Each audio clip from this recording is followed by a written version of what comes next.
Hey, happy Friday morning, Black Oak family. Ryan Ledden, president of Black Oak Asset Management, with another edition of Breakfast with Black Oak. Thank you for all you clients tuning in and hearing me out on Friday mornings on news, nuggets, information, whatever it may come across my desk from this past week. Missed you guys last week. Sorry again, didn't do one. We try to stay as consistent as we can with these Friday morning videos. But again, welcome new clients, existing clients. You may work with myself. You may work with Autumn. You may work with Nick, Damon, or Parnick. Again, all on the same team here. Most of you know Andrea. You've connected with her in some shape, form, or fashion. So you can see the subject heading. There's a lot of hodgepodge of information here, starting with the storms last week that came through Florida, Georgia, North Carolina, obviously other states, Tennessee as well. As the storm kind of came through, a lot of us in this area dodged a major bullet. Now, some of you tuning in may have had some damage that took place from the storm. So our thoughts and prayers are with you. Please let us know if there's anything we can do to help.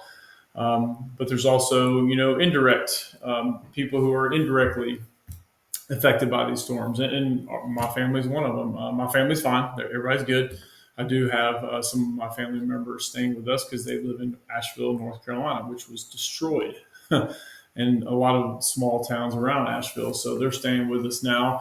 Everything's fine; their home's fine, so they're good as far as that goes. But it's going to take a while for that town and city to kind of get up and running again, if you will. So they're with us indefinitely. So a lot of people indirectly affected by these storms, and a lot of people directly affected by these storms.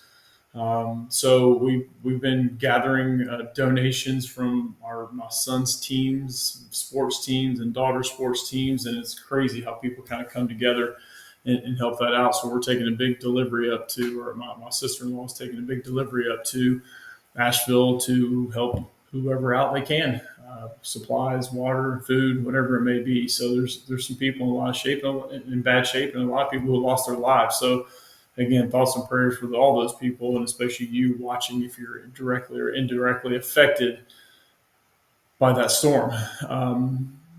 Let's see what else. And another indirect effect from that is by the time you're tuning into this, I think it's on. I record this on a Thursday, but I think it's on Thursday where the gas tax is going to be lifted. So Governor Kemp lifted that temporarily. So it's going to be about 30 cent savings on per gallon. So if you go to the gas pump, if you're viewing this on Friday morning, you wonder why gas prices shot down. It's because of the state of Georgia.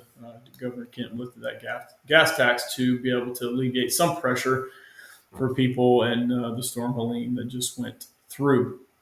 Also, another thing that's kind of in the news I thought was interesting I read about was this dock workers or port workers strike that's basically going on all the Atlantic coast, all the way through the Gulf. So there's these huge tankers and vessels that are just sitting in the ports because there's no workers to unload these giant vessels. So a lot of them are just sitting there, but they're saying we haven't seen a huge effect on that, especially from a price standpoint. But the more and more tankers that come into the ports and they're just sitting there, it's going to get backed up and backed up and backed up, and it could get pretty bad.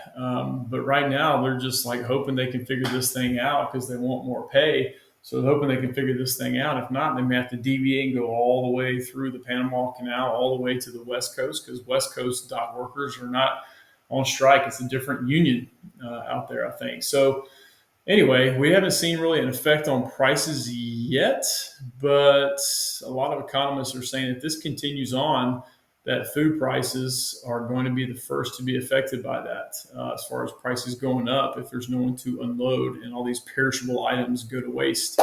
So we've been complaining about food prices for a long time, for the last 2 or 3 years, and it may tick up again because of these worker strikes. So hopefully this will get through and it'll be yesterday's news and move on to something else. But man, just a lot of craziness going on. The sky's not falling. Don't worry. I'm not saying that. But it's just a lot of things have gone through that it's just like, oh man, let's hear some good news.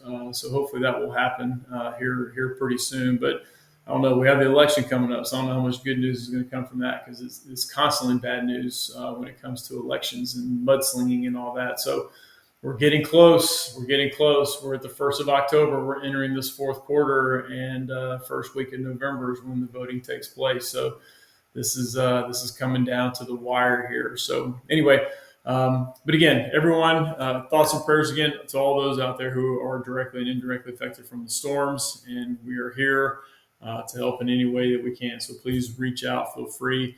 And again, we're entering this final quarter of 2024. So if there's any last year-end planning that needs to be done, call us. We would be happy to meet and have a discussion. So all the best. Have a great weekend, and we'll chat again next Friday. Be good.